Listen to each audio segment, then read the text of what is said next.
ढोलकपुर नामक गांव में एक बहुत पुराना घर था।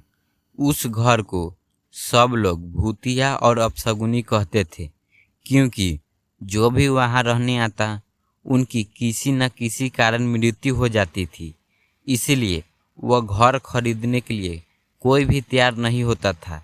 एक बार उमेश नाम के आदमी ने उस घर को बहुत ही सस्ते दाम में खरीद लिया और अपने बेटे दीपक के साथ सारा सामान लेकर वहां रहने आ जाता है। घर में आने के एक दो दिन में ही उमेश को अपने आसपास अजीबोगरीब घटनाएं होने का एहसास होने लगा। पहले तो इसे वो नज़रअंदाज करता रहा, लेकिन घर में जब उसे किसी की मौजूदगी का एहसास होने लगा तो वह सतर्क हो गया। एक दिन दीपक दौड़ता हुआ उमेश के पास आया और कहने लगा, वॉशरूम में अचानक पानी बंद हो गया है और उसने वहां सफ़ेद कपड़ों में एक औरत को देखा। इतना कहते ही दीपक अचानक चुप हो गया और उमेश की ओर उंगली दिखाते हुए कहने लगा, पापा वो औरत आपके पीछे खड़ी है। इतना कहकर दीपक डर से चिल्लाने लगा। उमेश दीपक को गोद में उठाकर उसी वक्त घर से बाहर निकल गया। दीपक बहुत सहम गया था, तो उसका डर भगाने के लिए उमेश ने उसके लिए एक कुत्ता खरीद दिया और साथ लेकर दोनों घर आ गए। एक रात बहुत तेज बरसात में जब अचानक घर की बिजली चली गई, उमेश ने घर से बाहर देखा तो आसपास सभी घरों में बिजली थी सिवाय उसके घर के। तो उसे लगा कि जरूर पावर सप्लाई में गड़बड़ हुई होगी। इतने में उमेश को दीपक के जोर जोर से चिल्लाने की आवाज़ आती है। उमेश दौड़ता हुआ टॉर्च लेकर उसके पास जाता है। दीपक को दोबारा से घर में वही औरत दिखाई देती है।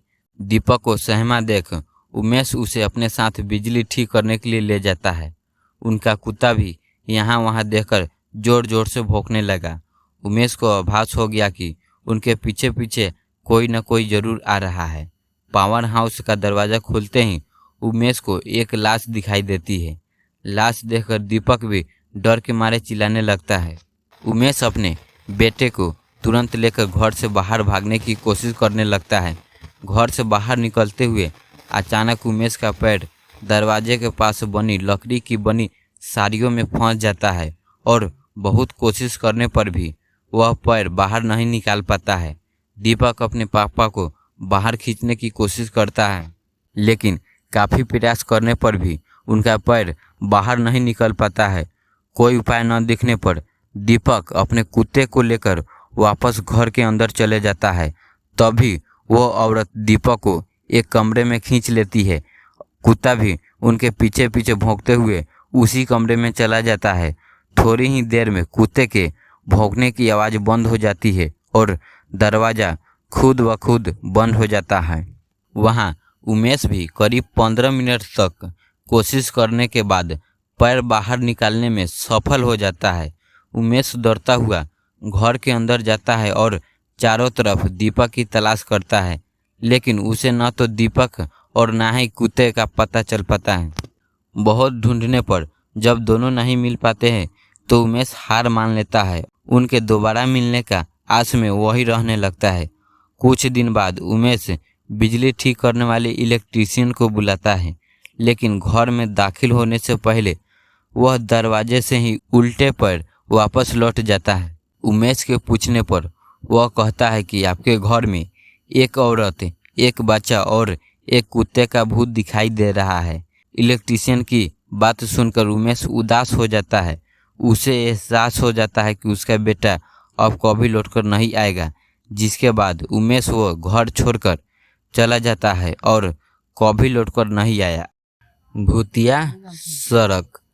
सालों पहले मनकपुर गांव के लोगों को व्यापार करने के लिए अक्सर शहर जाना पड़ता था।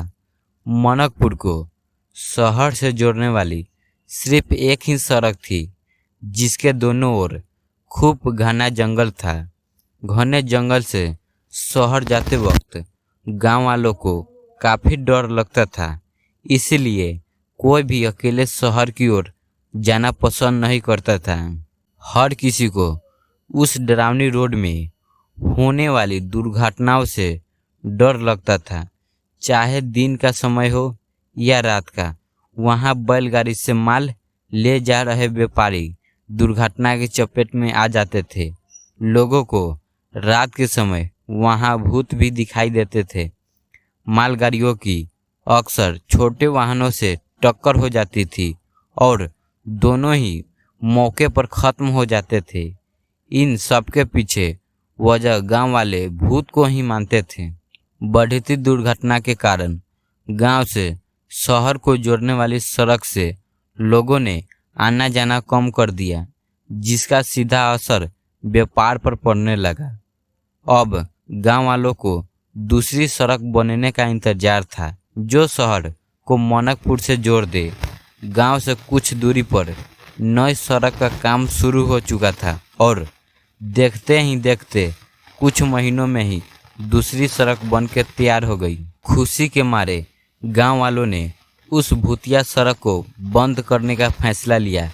उस रास्ते पर लोगों ने मिलकर पत्थर व पेड़ गिराकर रास्ता बंद कर दिया और सावधानी के लिए दुर्घटना व भूतों से जुड़ी एक सूचना पट्टी लगा दी। अब लोगों ने नई सड़क से आना जाना शुरू किया। अब वहां किसी तरह की दुर्घटना की आशंका नहीं थी।